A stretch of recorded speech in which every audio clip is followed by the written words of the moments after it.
All right, everybody, this is lesson number 3, solving equations involving multiple angles. Again, I'm doing notes just because I'm shortening the lesson. It's going to be one example, a couple of graphs and one example to illustrate what we're doing here.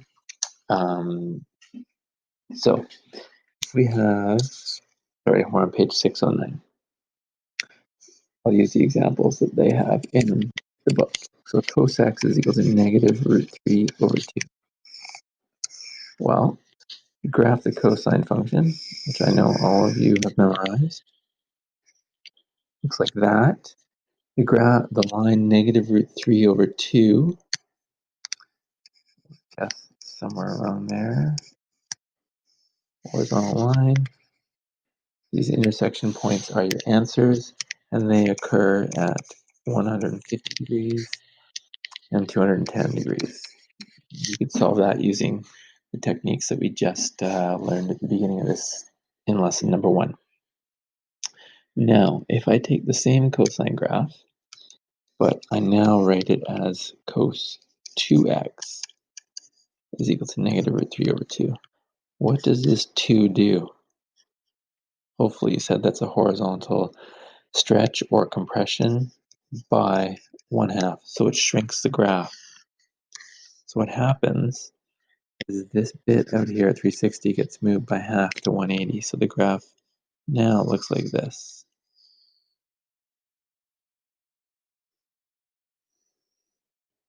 Over the same domain, that's 360. That's 360. So we've folded the graph horizontally. And if I mark out my negative root 3 over 2, horizontal line, how many answers have I got? I have 4 answers. They have doubled because I've shrunk it. And the interesting fact is the answers, if you solve this, and we're going to learn how to solve these, but I'll just tell you right now, if you graphed it, the answers occur at 75, 105, this is 255, and this one is 285. Okay, so what is interesting about this? Well, 105 or 150 to 75. I divide by 150 by 2, I get 75 degrees. If I divide 210 by 2, I get 105. That 2 is this same number right here. Okay, it's the b value.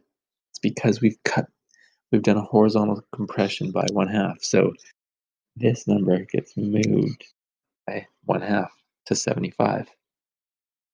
Now the second interesting part is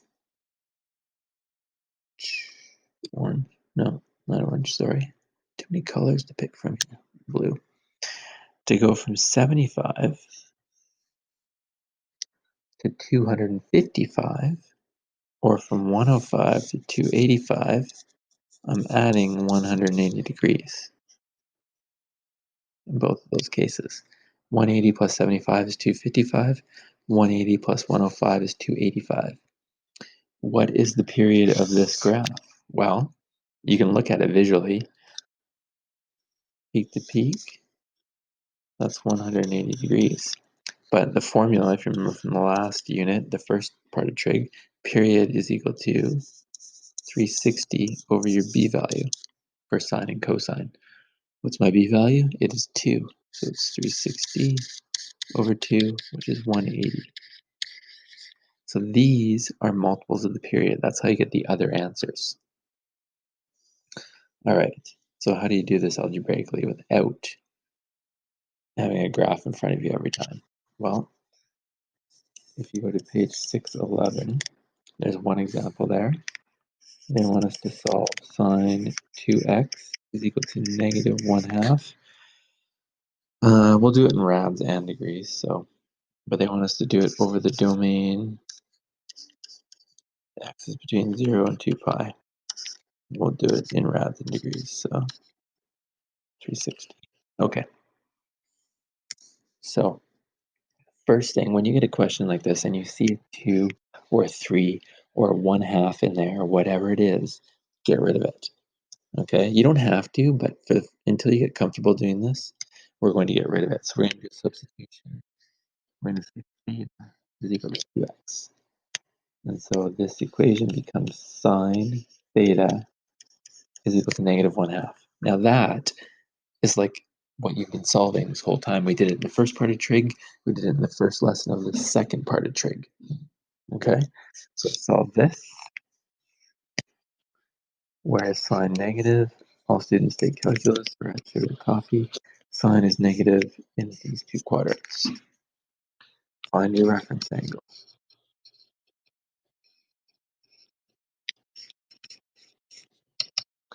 And that will spit out 30 degrees.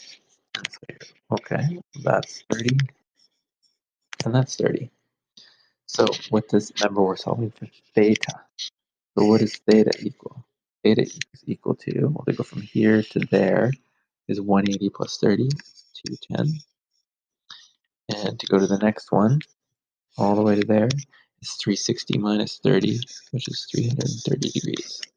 Okay, but remember, we are not solving for theta in the overall equation. We're solving for x. Theta is equal to 2x. So if you write this, 2x is equal to 210 and 330. I don't want to solve for 2x, I want x. Divide everything by 2. So x is equal to 210 divided by 2 is 105.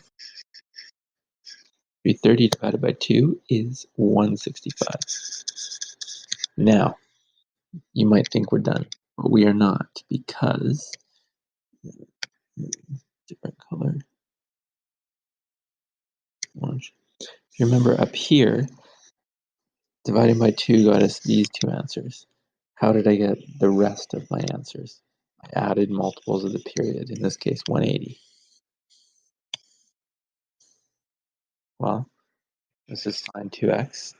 If you're unsure, the period of a sine graph is 360 over b, so it's 360 over 2, which is 180. So all I do to get my next set of answers is I add 180 to each of these. So 105 plus 180 will give me 285. 165 plus 180 gives me 345. And keep going until you exceed the domain restrictions here. So if I do it again, then you take this answer and I add 180. And you know it's going to be outside, but we'll do it anyway. I'm going to get 465. That is outside of my domain. So I ignore it, right? Because my max domain is 360. So these are my answers. So the answer to this equation is x is equal to 105, 165, 285, and 345. Now some of you might be saying, well, the b value is 2, and we jumped to 4 answers, right? We always start with 2, we got to 4. If the b value was 3, if it was sine 3x, you would have 6 answers. If it was sine 4x, you would have 8 answers, etc. Okay, so that's sort of a common thing. What if it was sine 1/2 x? You have 1 answer. Okay, so just that's a bit of a pattern that can help you determine if you got the right number of answers. Now, what if I ask for a general solution? What do we do for general solutions? We always take our answers. So in this case, 105, 165, 285, 345, and we add multiples of the period. What's the period of this graph? We just did it up here, 180, and we did it when we were getting these answers here. So then we just go n 180, n 180, n 180, n 180. And that is the general solution to this equation. If you were doing it in rads, and you could just convert this, you could do it all in degrees, convert it to rads at the end. Remember to you multiply by pi over 180, and these are not going to be nice numbers.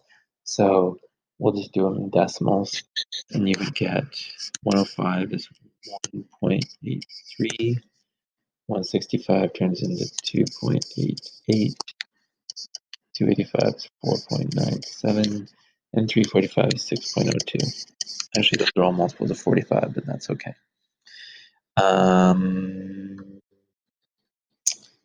There you go. If you have any questions, please email me. Oh, the questions I want you to do, that would probably help, are just numbers 4, 5, and 6. All right. So as soon as you see a number in here, sub it out with theta. Solve it using your techniques for first degree, the reference angle, cast rule, and then when you solve for theta, sub back in what you said theta was, divide off that number. Remember, if it was a half, it was sine of 1 half x. When you get to this point here, you're going to have 1 half x is equal to blah, blah, blah, some numbers. You're going to multiply the two up instead of dividing like you did here. Okay, just be aware of that on one of the questions. And then once you've got those answers, you add multiples of the period until you exceed your domain. And that gives you all your answers. Then if they ask for a general solution, you just take your answers and add multiples of period. Okay, numbers 4, 5, and 6 in lesson number 3. Good luck.